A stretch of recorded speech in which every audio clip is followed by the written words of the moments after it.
Hello friends, நம்ம favourite சீரியலில் அடுத்து என்ன சுவாரஸ்யமாக நடக்குது அப்படின்னு சொல்லிட்டு பார்த்தீங்கன்னா, மல்லி அந்த தீபிகாவோட குழந்தையும் சேர்த்து இப்போ வீட்டில் வச்சுக்கிட்டு ரொம்பவே ஆட்டை போட்டுட்ருக்காங்க. அது எல்லாத்தையும் பார்த்து நம்ம ராஜேஸ்வரி இருந்துக்கிட்டு, இவளுக்கு என்ன இவ்வளோ திமிரு, ஓவர ஆட்டம் ஆடிட்டுருக்கா, என்ன எல்லா பிரச்சனையும் தப்பிச்சுட்டுன்னு இருக்காளோ, இவளை இப்படி விடக்கூடாது, இவளை மட்டும் விடவே கூடாது. அப்படி விட்டோம்னா இவளுடைய ஆட்டம் வந்து ரொம்ப அதிகமாயிடும். அதனால் இவளை விடக்கூடாது. இவளுக்கு சரியானபடி பதிலடி கொடுத்துக்கிட்டே இருக்கணும், இல்லை ரொம்ப ஆட்டம் ஆடுவா அப்படின்னு சொல்லிட்டு அவங்க வந்துட்டு யோசிக்கிறாங்க. இவளை என்ன பண்ணலாம், ரொம்ப ஆட்டம் போட்டுட்ருக்காளே அப்படின்னு சொல்லிட்டு. ஆனால் மல்லி இன்னொரு பக்கம் என்ன நினச்சிட்டு இருக்காங்கன்னா, தீபிகா வந்து சமாதானம் ஆயிட்டாங்க, அதனால தான் அவங்க குழந்தைய நம்ம வீட்டில் வந்து விட்டு போயிருக்காங்க, நம்ம வெண்பா கூட விளையாட விட்டுருக்காங்க. இதுலேருந்து என்ன தெரியுது, அவங்க மனசு மாறிட்டாங்க அப்படின்னு சொல்லிட்டு இவங்க தப்பாக கணக்கு போட்டுட்ருக்காங்க. ஆனால் அது இல்லை.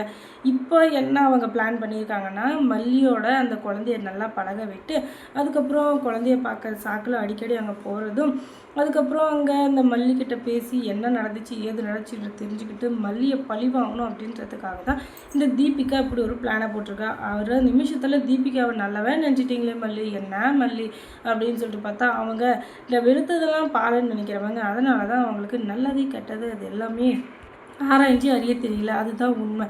அதுக்காக மல்லியை வந்து கம்மியாலாம் எதுவும் எடை போட்டுற வேண்டாம். மல்லி வந்து அவங்க விஷயத்தில் கரெக்டாக தான் இருக்காங்க. ஆனால் இந்த விஷயத்தில் நம்பி தான் பார்ப்போமே, எல்லாருக்குமே திருந்தறதுக்கு ஒரு சான்ஸ் அப்படின்ற ஒன்று கொடுக்கணும் இல்லையா? அதனால தான் அவங்களும் சரி அப்படின்னு சொல்லிட்டு நம்பிட்டு இருக்காங்க. இன்னொரு பக்கம் இந்த ராஜேஸ்வரி இருந்துக்கிட்டு இவளோட திமிரு அடக்கலைன்னு வச்சுக்கோங்க, என் தலைக்கு மேலே ஏறி உட்காந்துருவா, அதனால் இவளுக்கு சரியான பாடம் கற்றுக் கொடுக்கணும் அப்படின்னு சொல்லிட்டு இந்த பக்கமும் அந்த பக்கமும் குட்டி போடுற போன மாதிரியே சுற்றிட்டு இருக்கா. என்ன அப்படின்னு சொல்லிட்டு இவங்க பார்த்தாலும் அது எங்கேயாச்சும் சுற்றிட்டு போகுது, கிளட்டு போகணும் அப்படின்னு சொல்லிட்டு மல்லி இந்த 3 பேரும் டான்ஸ் ஆடிட்டுருக்காங்க.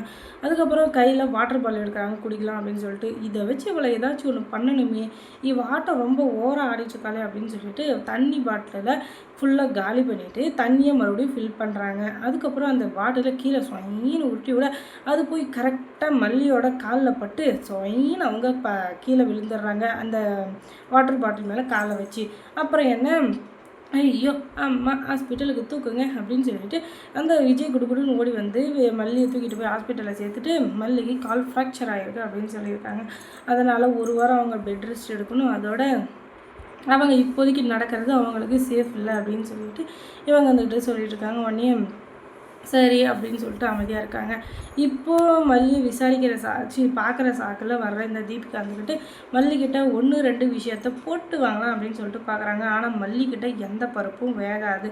ஏன்னா அவங்க சரியான உஷார் பார்ட்டியில். அதனால் அதுக்கப்புறம் என்னென்னவோ பேசி பார்க்குறாங்க. அப்புறம் பத்திரம் அப்படின்னு சொல்லிட்டு வீட்டுக்கு கிளம்பிடுறாங்க. அதுக்கப்புறம் விஜய் இருந்துக்கிட்டு எப்படி விழுந்த, என்னாச்சு ஏதாச்சுன்னு சொல்லிட்டு இவர் கேட்க, எனக்கு தெரியலங்க, வாட்டர் பாட்டில் வந்து உருண்டு வந்து என் கால் கீழே இருந்துச்சு, யார் அதை போட்டாங்க என்னன்னு தெரியல, நான் ஹாலை சுற்றி பார்க்குறப்போ யாருமே அங்கே இல்லவும் இல்லை, எனக்கு என்ன நடந்துச்சுன்னே தெரியலை அப்படின்னு சொல்லிட்டு இவங்க வந்துக்கிட்டு சொல்ல, எனக்கு என்னவோ இதில் டவுட்டாகவே இருக்குது, அந்த தீபிகா மறுபடியும் ஏதாச்சும் சதி வேலை பண்ணுறாளோ அப்படின்னு சொல்லிட்டு சொல்ல, இல்லைங்க, அவங்க நமக்கு எதிராக சதி வேலை பண்ணுறவங்களா இருந்தால் அவங்க குழந்தைய நம்ம வீட்டில் விட்டு போகணும், அதுவும் இல்லாமல் எனக்கு அடிபட்டிருக்குன்னு தெரிஞ்சதும் ஏன் அவங்க வந்து என்னை விசாரிச்சுட்டு போகணும், இதில் வேறு என்னவோ இருக்குது அப்படின்னு சொல்லிட்டு சின்ன விஷயத்தையும் பெருசாக யோசிக்கிறாங்க பார்த்தீங்களா? அதுதாங்க உண்மையான இது, அதுதான் சரியான ஹியூமர் சென்ஸு. அதில் தான் அவங்கள சுற்றி என்ன நடக்குது ஏது நடக்குது அப்படின்றத வந்து கரெக்டாக ஜட்ஜ் பண்ணி வச்சுருக்காங்க. என்ன அடுத்து நடக்க போகுதுன்றதுக்கு முன்கூட்டியே அவங்க வந்து பிளான் பண்ணி வச்சாங்கன்னா அடுத்து நடக்க போகிறத அவங்க தடுத்துடலாம் இல்லையா?